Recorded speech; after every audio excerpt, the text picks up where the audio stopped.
अभी हाल ही में आप लोगों ने देखा होगा एक बस कंडक्टर और छात्र छात्रा के बीच कन्नड़ और मराठी भाषा को लेकर हुए झगड़ा ने कर्नाटक और महाराष्ट्र के बीच बस सर्विस को फिर बाधित कर दिया है। और बस में हुए झगड़े से कैसे दो भाषाओं के बीच 58 साल पुराना विवाद फिर भड़क उठा है, इसके बारे में हम लोग बात करते हैं। आखिर ये विवाद है क्या? देखिए, कर्नाटक की राजधानी बेंगलोर देखने को मिलेगी और महाराष्ट्र की राजधानी मुंबई देखने को मिलेगी।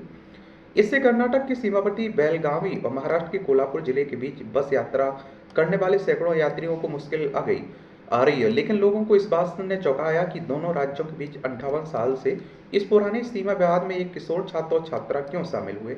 इस विवाद में 51 वर्षीय बस कंडक्टर महादेवप्पा हुक्केरी पर हमला भी हुआ, उन्हें अस्पताल में भर्ती भी कराना पड़ा। और यहाँ तक मुकदमा दर्ज कराने की कहानी में भी ट्विस्ट है। सबसे पहले कंडक्टर ने पुलिस में शिकायत की कि कंडक्टर ने कहा कि उन्हें पीटा गया। उन्होंने शुक्रवार शाम 5:30 बजे अपनी शिकायत दर्ज कराई। इसके बाद उसी रात 1 बजे छात्रा ने शिकायत दर्ज कराई। किशोरी छात्रा ने कंडक्टर के खिलाफ दर्ज शिकायत में कहा कि वह उनका व्यवहार सही नहीं था। कंडक्टर के खिलाफ पॉक्सो के तहत शिकायत दर्ज की गई है। कर्नाटक के परिवहन मंत्री रामलिंगा रेड्डी ने बीबीसी हिंदी से कहा कि पहली नज़र में तो ये शिकायत अजीब लगती है क्योंकि बस में काफी पैसेंजर थे। हालांकि पुलिस मामले की छानबीन कर रही है। कर्नाटक के परिवहन मंत्री ने अस्पताल पहुंचकर कंडक्टर का हालचाल भी लिया है। आखिर हुआ क्या था? तो ये घटना बेलगावी ग्रामीण तालुक में सामरा एयरपोर्ट जाने वाली सड़क पर हुई है। कंडक्टर ने बस में सफर कर रही लड़की को जीरो टिकट दिया। और जीरो टिकट का मतलब है फ्री टिकट, क्योंकि कर्नाटक में सरकारी बसों में महिलाएं मुफ्त में यात्रा कर सकती हैं। कहा जा रहा है कि छात्रा के साथ सफर कर रहे किशोर ने कंडक्टर को टिकट दिखाकर बताया कि उसने टिकट ले लिया। और लेकिन बताया जाता है कि कंडक्टर ने उससे कहा कि जीरो टिकट सिर्फ लड़कियों या महिलाओं के लिए है। कंडक्टर ने लड़के से कहा कि उसे टिकट लेना पड़ेगा। कंडक्टर सिर्फ कन्नड़ में बोल सकते थे, जबकि लड़के लड़कियों ने सिर्फ मराठी में बात की। पुलिस अधिकारियों ने बताया कि कंडक्टर और दोनों यात्रियों के बीच इस बात को लेकर बहस हुई। कंडक्टर ने दोनों से कन्नड़ में बोलने को कहा, जबकि उन यात्रियों ने कंडक्टर से कहा कि वो मराठी में बोलें। हो सकता है कि इस विवाद में ड्राइवर में भी अवध भाषा का इस्तेमाल किया हो।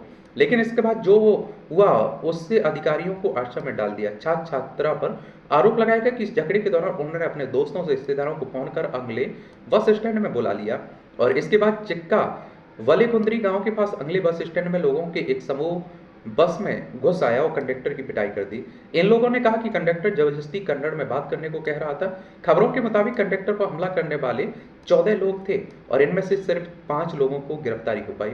जय महाराष्ट्र बनाम कर्नाटक। अब आप देखिए कि देशों में लड़ाई हो तो अलग मामला रहता है, राज्यों में लड़ाई हो रही है हमारे देश में, भाषा को लेकर आप देखते हैं कि लड़ाई होती रहती है। विडंबना कहिए। आंखों में आंसू लिए कंडक्टर ने संवाददाताओं से कहा कि उन्हें समझ नहीं आ रहा है कि उन्होंने लड़की से क्या अनुचित व्यवहार किया। उनके घर में भी उसी उम्र की लड़की है। जब कर्नाटक के रामलिंगा रेड्डी अस्पताल पहुंचे तो कंडक्टर अपने आंसू नहीं रोक पाया। कर्नाटक की महिला बाल विकास मंत्री लक्ष्मी हेब्बालकर ने इस मामले के कथित दोषियों की गिरफ्तारी का आरोप सीधे तौर पर सर्किल इंस्पेक्टर पर मढ़ा। मंत्री रेड्डी उनके इस नजरिए से सहमत थे। और क्या सहमत थे? इस घटना के बाद दोनों राज्यों की बसों को उनकी सीमाओं पर ही रोक दिया जा रहा है। इन पर नारे लिखे गए जिनमें कहा गया कि वे अपने राज्य का समर्थन करें। महाराष्ट्र के ड्राइवरों को जय महाराष्ट्र, कर्नाटक के ड्राइवरों पर जय कर्नाटक का नारा लगाने का दबाव डाला जा रहा है। एक तरफ शिवसेना महाराष्ट्र एकीकरण समिति के कार्यकर्ता है तो दूसरी तरफ और कन्नड़ रक्षणा वेदिके के कार्यकर्ता सक्रिय है। और सीमा विवाद क्यों भड़क उठता है? तो पिछले 6 दशकों के दौरान दोनों राज्यों के बीच कई बार सीमा विवाद भड़क चुका है। इसे लेकर दोनों ही राज्यों में विरोध प्रदर्शन के दौरान सार्वजनिक संपत्तियों को नुकसान पहुंचाया गया है। और विवाद के केंद्र में बेलगावी, खानापुर, निप्पानी, नंदगढ़ और करवार उत्तरी कन्नड़ जिला जैसे सीमाई तालुक हैं।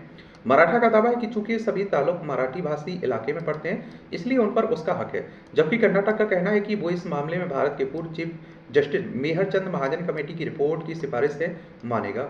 मेहरचंद महाजन ने जम्मू कश्मीर के भारत में विलय में अहम भूमिका निभाई थी। कर्नाटक की सीमाएं महाराष्ट्र, तेलंगाना, आंध्र प्रदेश, तमिलनाडु, केरल से मिलती हैं और इन सभी सीमाई इलाकों में लोग अलग अलग भाषाएं बोलते हैं और वर्षों से शांतिपूर्वक रहते आए हैं। राजनीतिक विश्लेषक प्रोफेसर हरीश रामास्वामी ने बीबीसी हिंदी से कहा, दरअसल इस मामले का संबंध राजनीति से ज्यादा आर्थिक कारणों से है। महाराष्ट्र इस मुद्दे को सुलगाए रखना चाहता है क्योंकि बेलगावी समृद्ध और सांस्कृतिक तौर पर महत्वपूर्ण शहर है। यहाँ काफी निवेश आता है। इस मामले में कभी फैसला हुआ तो महाराष्ट्र को फायदा हो सकता है।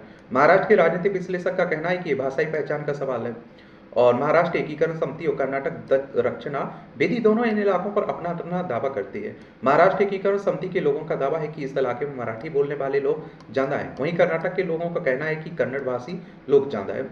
महाराष्ट्र एकीकरण समिति के महासचिव मालोजी राव आस्तेकर ने बीबीसी हिंदी से कहा कि सरकारी दफ्तरों में सभी फॉर्म कन्नड़ में भरे जाते हैं। यहाँ बोर्डों पर आप देखिए सारी सूचनाएं कन्नड़ में लिखी होती हैं।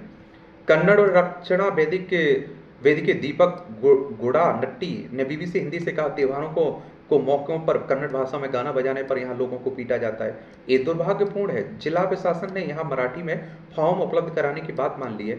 उन्होंने भाषा ही अल्पसंख्यक आयोग को इसका आश्वासन भी दिया है। हालांकि जिला प्रशासन से जुड़े एक अधिकारी ने बीबीसी हिंदी से कहा कि वैधानिक और संवैधानिक प्रावधानों के मुताबिक हम अंग्रेजी या कन्नड़ में लिख के पाने में असमर्थ लोगों से मराठी और उर्दू दोनों में शिकायत लेने को राजी हो गए। भाषाई अल्पसंख्यक आयोग के अन्य सभी सुझाव हमने कानूनी राय मांगी है। तो इस तरह का विवाद चलता है, नहीं होना चाहिए इस तरह का विवाद। मुझे लगता है कि हमारे देश से, हमारे राज्य हैं, आप देखते हैं कि मैं तो कहता हूँ किसी भी धर्म जाति में भी नहीं होना चाहिए लड़ाई, समझ रहे हैं। तभी हमें एक सही दिशा लेके हमें किस तरह से विकसित भारत बन पाए, हम कैसे अमेरिका और चाइना को टक्कर दे पाए, इस तरह की बातें होनी चाहिए। लेकिन क्या कर सकते हैं, दुर्भाग्य कहिए।